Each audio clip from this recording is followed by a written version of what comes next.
Former President Donald Trump is expected to headline a fundraiser in Nashville tonight amid mounting legal troubles. He's making the appearance in the wake of his indictment in the Georgia 2020 election case. Trump and his 18 co-defendants have until Friday next week to surrender to authorities. That's 2 days after the first Republican presidential debate. It's still unclear if the former president will participate.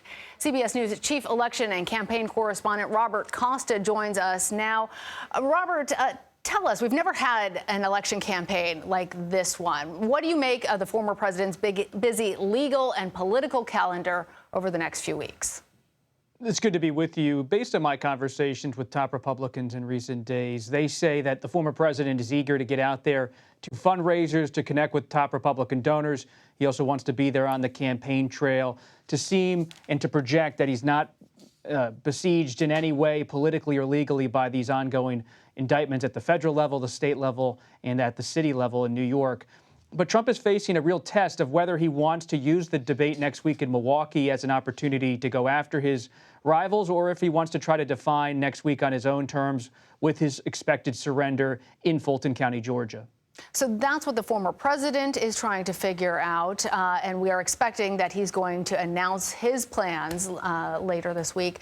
What do his rivals want? Are you hearing from your sources? Do they want him to attend? Do they want him to sit this one out?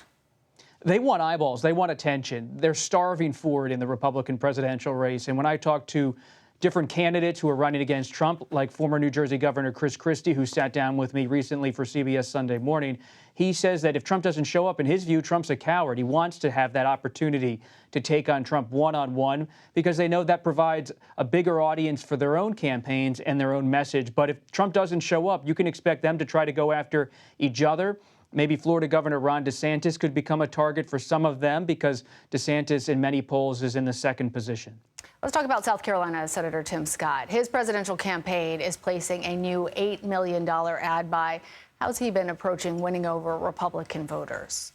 Senator Scott is definitely someone to watch because the Iowa caucuses have long embraced candidates who are religious conservatives, people who talk about their faith as well as their political positions, their conservative ideology. Think about Rick Santorum doing well in Iowa in 2012, Mike Huckabee in 2008, Ted Cruz in 2016. So this is a place where Republicans with this profile of Senator Scott have long done well.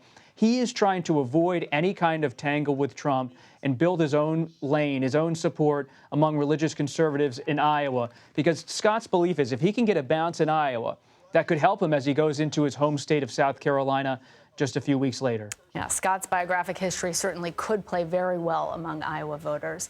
Robert Costa, so good to talk to you. Thanks. Thank you.